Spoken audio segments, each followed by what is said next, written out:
Welcome to Rewrite the Song, a Tune Into Wellness podcast. Music, recovery, redemption. I'm your host, Jake Paul.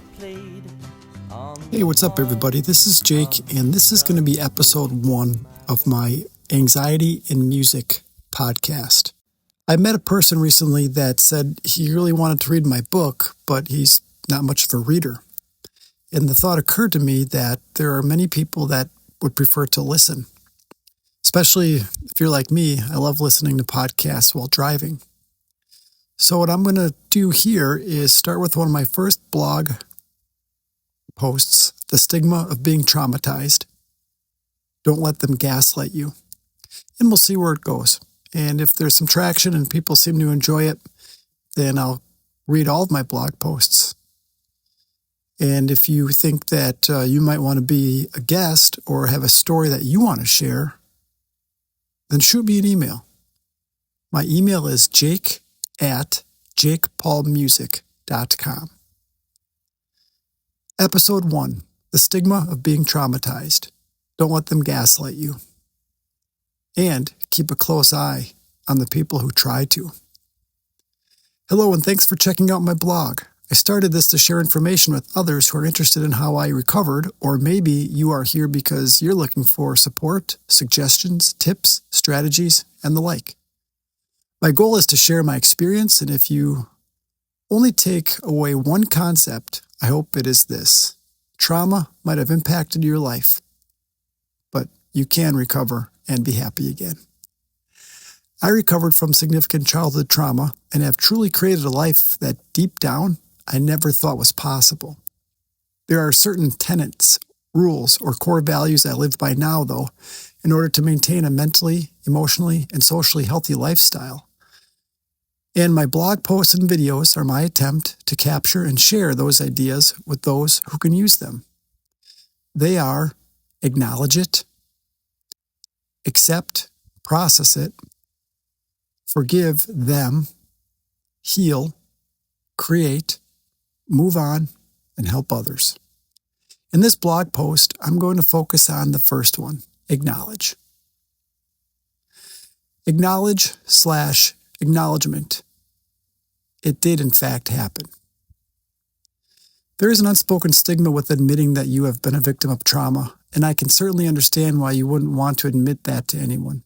Let's be honest, the vulnerability that is part of opening up about something that traumatized you requires a willingness on your part to risk feeling the pain over again.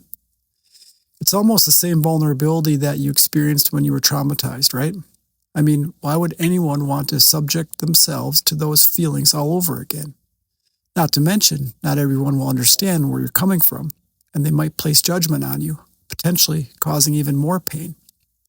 I hope my story and experience gives you the needed support and inspiration to take that risk. Without acknowledging that you are an experiencer of trauma, you might as well say you're giving your power and your freedom to be happy away to the person or people who caused it to begin with. It is time to take it back. That's where the term recover comes from. Dr. Gabor Mate, trauma specialist, explains that it wasn't the event itself that actually caused the trauma. Let me start that over. And I apologize if there's a better way to pronounce Dr. Gabor Mate's name. He's a trauma specialist, and he explains that it wasn't the event itself that actually caused the trauma, but the experiencer's response to it.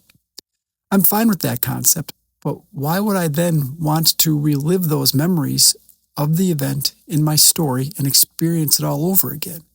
Especially now that I'm older than I was when I was traumatized. Don't I now have the right to keep it buried and just live my life as I please? Can't I numb it all out and be blissful again like I was when I was a child?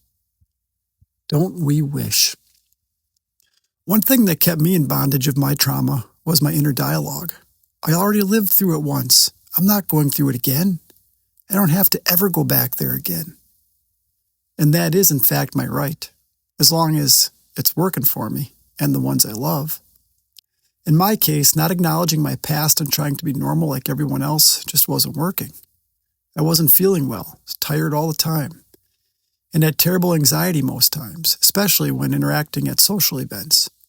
When faced with the idea of sharing my story about trauma with the world, my inner dialogue was like, wait, I didn't ask to be traumatized when I was a kid. I trusted someone that I was instinctively drawn to trust, and they hurt me badly. And you expect me to bring that back to the surface of my life and share it out loud? For what reason? And then, on the other hand, by keeping it a secret inside, I felt like I was doing something similarly harmful to my true self by spending so much energy maintaining that secret. It's no wonder I have, or had, anxiety. I kept telling myself that I'm supposed to be stronger than this, less vulnerable than this, better than this, and I'm supposed to be able to deal with this as just a part of life. I'm tough, remember? I can do this. But to be honest, I got tired of trying to be something I am supposed to be. And where does this image or idea of who I'm supposed to be even come from anyway? Either way, I knew I was tired of living two lives, and there came a moment when something inside me strongly nudged me to share my story of how I've been affected by childhood trauma. That's where my debut book, Hollow, originated from. Where does gaslighting come from? Where does this concept come from? And how does it relate to trauma? Fact of the matter is that when traumatic events do occur, not everybody has the capacity to be honest about it. Who knows? Maybe they are not ready to acknowledge and feel the painful emotions that come with it. I found that some people are genuinely supportive and proud that I spoke out, while some people deny it, almost making me feel guilty for saying anything at all. At any rate, I did experience trauma and had to do something positive about it. Sharing my story turned out to bring a sense of release and relief that I didn't know I was missing out on. I can breathe again. Did I mention I have zero anxiety now too? I'll save that for another post. Now let's turn it towards you.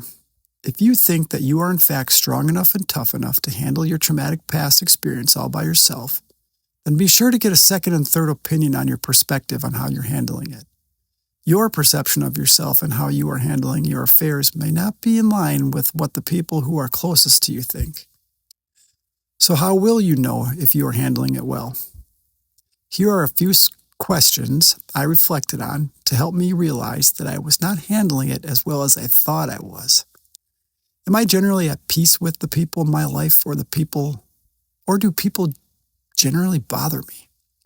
Do I have resentments towards people in my life on a fairly regular basis? Do people enjoy my company, or do they seem awkward or uncomfortable around me? Am I often cranky or irritable for no apparent reason?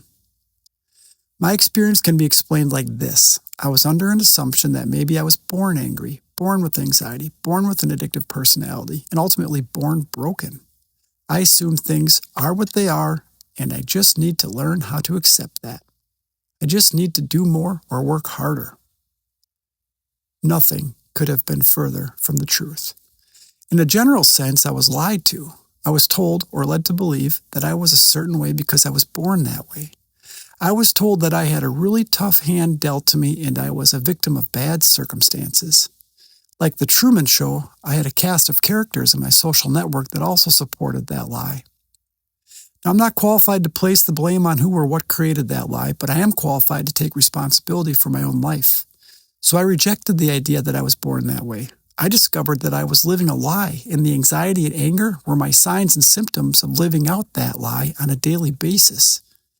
I knew in my heart that something was off about the way I was seeing the world, and unfortunately, or fortunately, I guess, depending on how you want to look at it, my social circles supported my victim mentality.